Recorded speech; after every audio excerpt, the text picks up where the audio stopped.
All right, let's have a quick talk, if I'm capable of such a thing, about why my boy Donald the Trumpingtons is going to be winning the upcoming election. Uh, Personally, I think in a landslide, but it's hard to tell with all of the misinformation going around. But I'm pretty confident that he's going to win at least the Electoral College, if not the full popular vote. I've already got a bet on it, and I'm sort of inclined to increase that bet to put not a large chunk of money. I don't really condone gambling, but 50 quid or so on the Donald winning the popular vote. Oh, sorry. So why is Donald going to win? And I think the core of the matter is to do with pride, American exceptionalism, and feeling good. In the words of that dude from Inception, positive emotion trumps negative emotion every time. And Trump's outlook, Trump's campaign, Trump's political ads, or the recent one anyway, which apparently got censored off Facebook, is about positivity. Make America great. We can do it. His campaign song, which he keeps dancing to at rallies, is Young Man, you don't have to feel bad. I say, young man. It's positive. It's very, very positive. Particularly in comparison to the Democrat campaign, Joe Biden, misery, misery, misery, racism, debt, Trump, orange man, bad, poverty, blah, blah, blah, blah, blah. Just friggin' cry me a river, Biden. However, as we know, Trump has very strong opposition in the form of the deep state, FBI, CIA, media conglomeration. Anyone who does anything, anyone who watches TV or anything will see that almost every media organisation on earth is biased against Donald Trump. I mean, here in Britain we have the BBC, and it's shocking how how pro Biden their coverage is to me, listening to it on the radio. And they talk as if Biden is guaranteed to win the election, just like they did with Hillary, we know. And the reason they do this is because they hate Trump.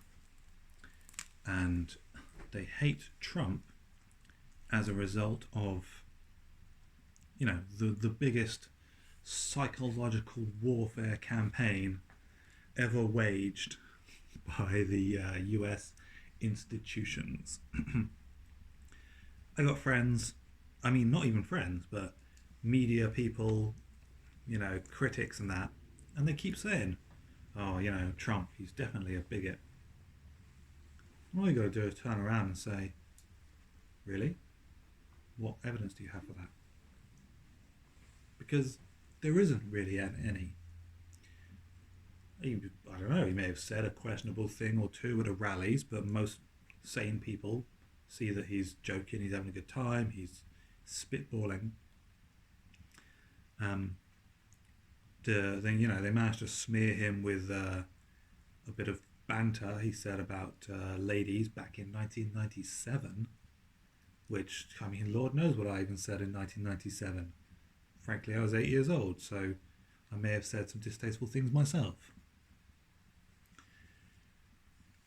And if Donald Trump was the things they claim he is, a racist or a bigot or whatever, we'd see it, wouldn't we? The evidence would be everywhere. The media would never stop playing it, just like they never stopped playing the very fine people hoax, which is absolutely, he never said the Nazis were very fine people. It's an incredibly disingenuous reading of what he said. It's crazy that has even existed for this long. Oh, where was I? Getting carried away. I think that the American people are smart. And I think that Trump voters are smart. Not to say that the Democrats or Democratic voters are not smart, although I do think they have been misled. And this is the missing factor which people don't get. The media establishment, your CNNs and all that, they clearly think that Americans are stupid. They think the Americans are stupid and can be swayed by their endless critique of Donald Trump and endlessly claiming things that are not true. And a lot of people will be swayed by that, make no mistake. But I think that the vast majority of Americans see through it. I say vast majority, but over half see through it. I think they understand. They can see the evidence of their own eyes, or lack thereof. There's no evidence that Donald Trump is a racist. There's no evidence that Donald Trump is colluding with Russia. If a friggin' year-long FBI, CIA investigation couldn't find any, then there isn't any. It's just nonsense. And as much as the media try and saturate the narrative, just like the BBC here in England, people can see through it. Like the Black Lives Matter riots, the critical race theory, the Hunter Biden, people know what's going on. The media is no longer in control. It used to be in control back in the day when television was the only way to get your information, and newspapers. But now we have the internet, we have independent commentators, and they have a lot more respect than the broadcast establishments. Even people who I generally like maybe your Tucker Carlson or your Andrew Neil in the UK or whatever, I still value their opinion far less than the opinions of your independent content creators. Your Carl Benjamins, your Tim Pools, your Steve Turleys or whoever, because they are just seemingly honest. They're honest. They report on news. I'm not to say they're without bias, but I've gone a little bit off topic here, haven't I? Oh, such is the way of things. My original point was that Donald Trump is pro-America, okay? And no matter what the media tries to smear him with, he is still pro-America. And anyone who watches his speeches and his rallies can see that he is pro-America. He talks about the Garden of Heroes, statues, about American exceptionalism, how, they need to remember that the country was founded on these principles of freedom and liberty and equality. And for, certain elements of the Democratic campaign, or Democratic Party, to go and say, no, America's been corrupt from the very beginning. America has always been corrupt. America is founded on flawed principles. I think it's just manifestly untrue. Yes, America has a checkered history. Yes, it had the slaves. Yes, it had all these problems, But the Constitution, the document on which it is founded, has very clear statements in it. All men are created equal. The right to free speech. And these are things which the Democratic Party are trying to erode, and they're trying to damage the trust in the Constitution. And I don't think that Americans like that. I think it's like insulting someone's dad, or their mum. It's an attack on the foundations which people hold dear. And Trump is saying that he will uphold those foundations. He's saying that he will preserve America and the American way of life and freedom and the First and Second Amendments and all of these things that make America a better country than some others.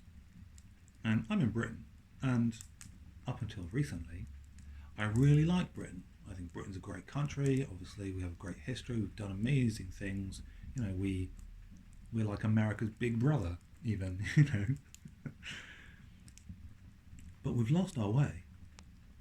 And one of the reasons that we've lost our way is because we don't have a constitutional document which enshrines our freedoms. This is why I would very much like to move to America, assuming Trump wins, and you don't fall to communism, because I believe that freedoms should be inalienable. I believe that freedoms should be preserved, and things like freedom of speech, freedom of movement, and the right to bear arms, and all these sort of things are things which the government should not be able to take away. And in Britain, there are things that they have taken away. All of them. We have no free speech. We can't even freaking leave our homes right now. We have no freedom to bear arms. We have nothing which cannot be taken away from us by a sufficiently corrupt government. And that's what's happening right now. And Americans see it. They see it around the world. They see China. They see Germany. They see Scotland and the UK. And they see these laws that are coming in, like these hate speech laws, which are intending to criminalize the criticism of government or the criticism of other people inside of your own home. And any Americans that are watching should see that and go, we don't want that here. You know, that's bad. Like, for all its problems, freedom is the one uncorruptible virtue. Freedom is always good. I mean, okay, yes, freedom to stab other people is not good, but as a general rule, freedom is good. And Americans know that, Americans believe that, and America will fight for that. That's why they should, and I believe they will, elect Donald Trump.